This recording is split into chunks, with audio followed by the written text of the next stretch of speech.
Hi, నేను doctor Harika Swarupneni, director doctor Harika ENT care hospitals, Hyderabad. ఇప్పుడు మనం టినిటస్ అంటే చెవిలో ధ్వని ఎందుకు వస్తుంది, దీన్ని ఎలా ట్రీట్ చేస్తాం అనే దాని గురించి మాట్లాడుకుందాం. ఎప్పుడైతే సరౌండింగ్లో అంటే చుట్టూతా ఏ సౌండ్ నాయిస్ లేకుండా కూడా మన చెవిలో ధ్వని వస్తుందో దాన్ని టినిటస్ అని అంటాం. అయితే ఇవి రెండు రకాలు. ఒకటి సబ్జెక్టివ్ టినిటస్, ఇంకోటి ఆబ్జెక్టివ్ టినిటస్. సబ్జెక్టివ్ టినిటస్ అంటే ఆ సౌండ్ అనేది ఓన్లీ ఆ పర్సన్కి మాత్రమే వినిపిస్తూ ఉంటుంది. ఆబ్జెక్టివ్ టినిటస్ అంటే వాళ్ళలో వచ్చే శబ్దం, ఏదైతే వాళ్ళ చెవిలో వచ్చే శబ్దం పక్కన ఎవరన్నా చెవి పెట్టి వింటే వాళ్ళకు కూడా వినిపిస్తుంది అనమాట. సో ఇది అసలు ఎందుకు వస్తుంది? చాలా సింపుల్ కారణాలు ఏంటి అంటే, 1 ఇయర్ వ్యాక్స్, చెవి లోపల గుబిలి చేరటం. చెవిలో ఎప్పుడైతే నిండా గుబిలి ఉంటుందో దానివల్ల కూడా కొంతమందికి గుయ్యి అనే శబ్దం వస్తూ ఉంటుంది. అలానే చెవి లోపల ఇన్ఫెక్షన్స్, అంటే మధ్య చెవిలో ఎప్పుడైతే ఇన్ఫెక్షన్స్ ఉంటాయో ఆర్ ఏదన్నా మధ్య చెవిలో నీరు ఏమన్నా చేరినా కూడా అక్యూట్ ఓటైటిస్ మీడియా కానీ సీరియస్ ఓటైటిస్ మీడియా కానీ ఇలాంటి కండిషన్స్లో కూడా మనం చెవిలో గుయ్యమనే శబ్దం వింటూ ఉంటాం. ఇవే కాకుండా కొంతమందిలో వినికిడి లోపాలు చూస్తూ ఉంటాం. ఈ వినికిడి లోపాలు ఏజ్ రిలేటెడ్ కావచ్చు, లేకపోతే పెద్ద శబ్దం ఎప్పుడైనా విన్నా దానివల్ల కూడా వినికిడి లోపం రావచ్చు. వీళ్ళల్లో కూడా మనం గుయ్యి అనే శబ్దం చూస్తూ ఉంటాం. అలానే కొంతమందిలో కొన్ని కండిషన్స్ ఉంటాయి. అంటే వీళ్ళకి బీపీ కానివ్వండి, థైరాయిడ్ కానివ్వండి, ఇవి ఎప్పుడైతే అన్కంట్రోల్డ్ ఉంటాయో, ఎప్పుడైతే చాలా కొలెస్ట్రాల్ లెవెల్స్ చాలా పెరిగిపోయి ఉంటాయో ఆర్ ఎనీ వైటమిన్ డెఫిషియన్సీస్ ఏమైనా ఉన్నా కూడా వీళ్ళల్లో కూడా టినిటస్ అనేది మనం చూస్తూ ఉంటాం. అలానే కొంతమందిలో యాంగ్జైటీకి కానీ డిప్రెషన్కి కానీ గురైన వాళ్ళల్లో కూడా మనం ఈ టినిటస్ అనేది చూస్తూ ఉంటాం.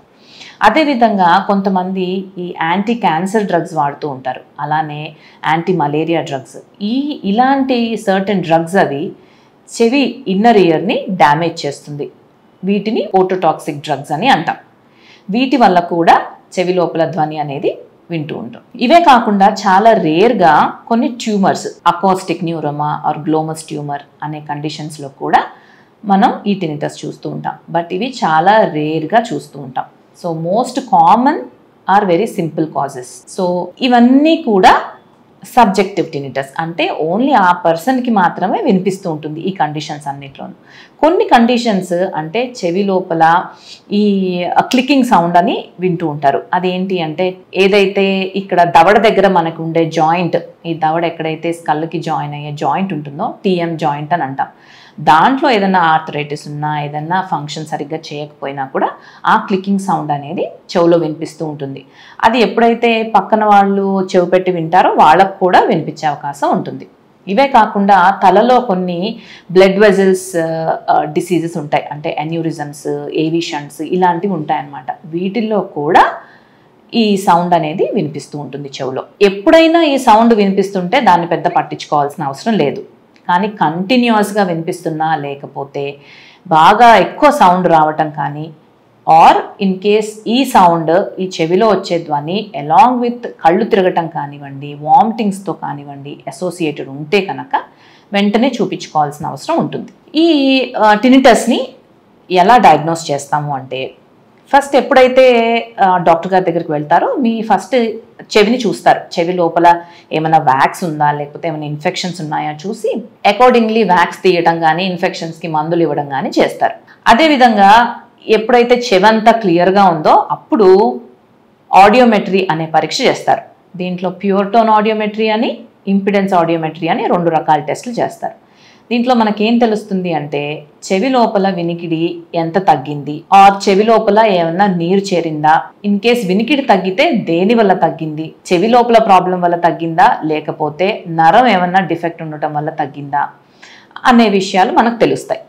ఇదే కాకుండా టినిటోగ్రామ్ అని ఒక పరీక్ష ఉంటుంది. దీంట్లో మనకి ఆ టినిటస్ ఏదైతే వస్తుందో అది ఏ ఫ్రీక్వెన్సీలో వస్తుంది అనేది తెలుస్తుంది అనమాట. అయితే మనం కొన్ని ఏవైతే ట్యూమర్స్ ఉంటాయో వీటిని ఎలా తెలుసుకుంటాము అంటే, కొన్ని MRI పరీక్షలు చేయాల్సి ఉంటుంది. ఇన్ కేస్ మనకి ట్యూమర్ ఉంది అని సస్పెక్ట్ చేస్తే గనక ఈ MRI పరీక్షలు కూడా చేయించాల్సి ఉంటుంది. వన్స్ ఇవి మనం చేయించిన తర్వాత అంతా ఏదైతే కారణం తెలుస్తుందో మనకి, దేని వల్ల అయితే టినిటస్ వస్తుంది అని తెలిస్తే దాన్ని బట్టి ట్రీట్మెంట్ ఉంటుంది. అయితే మేజర్గా ఏది లేనప్పుడు, మేజర్ కాజ్ ఏమీ కనిపించకపోయినప్పుడు మాత్రం దాని బెస్ట్ ట్రీట్మెంట్ ఏంటి అంటే దాన్ని ఇగ్నోర్ చేయటం. దాన్ని ఎంత మనం పట్టించుకోకుండా ఉంటే అంత వినిపించదు. ఎప్పుడైతే దాని మీదే కాన్సన్ట్రేట్ చేస్తారో అది ఎక్కువ వినిపిస్తూ ఉంటుంది. సో ఇనీషియల్గా ఈ ఇన్ కేస్ ఇన్ఫెక్షన్స్ కానీ వ్యాక్స్ కానీ అయితే ఇమీడియట్గా దానికి ట్రీట్మెంట్ ఇస్తే ఇమీడియట్గా తగ్గిపోతుంది. అదే చెవి లోపల నీరు కానీ అట్లాంటిది ఏమైనా చేరుంటే చిన్న ఆపరేటివ్ ప్రొసీజర్ చేస్తాం. అంటే చెవి లోపల కర్ణబేర్లో చిన్న పూస లాంటిది వేసి ఆ నీరును తీసేస్తాం. దానివల్ల కూడా ఇమీడియట్గా ఈ టినిటస్ అనేది తగ్గిపోతుంది. అయితే కొంతమందిలో చాలా ప్రొఫౌండ్ హియరింగ్ లాస్ ఉంటుంది. అంటే మోర్ దాన్ 90 డెసిబుల్ ఎప్పుడైతే లాస్ ఉంటుందో, అది కూడా 2 చెవుల్లో అలా లాస్ ఉండి బాగా టినిటస్ వస్తుంది అంటే కనుక వీళ్ళల్లో కాక్లియర్ ఇంప్లాంటేషన్ అనే సర్జరీ కూడా చేయొచ్చు.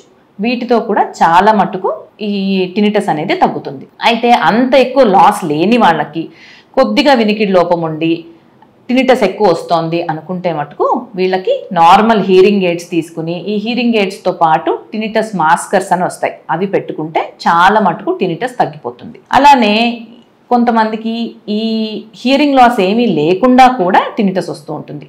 వీళ్ళల్లో మనం టినిటస్ రీట్రైనింగ్ థెరపీ అనే ఒక ట్రీట్మెంట్ చేస్తాం.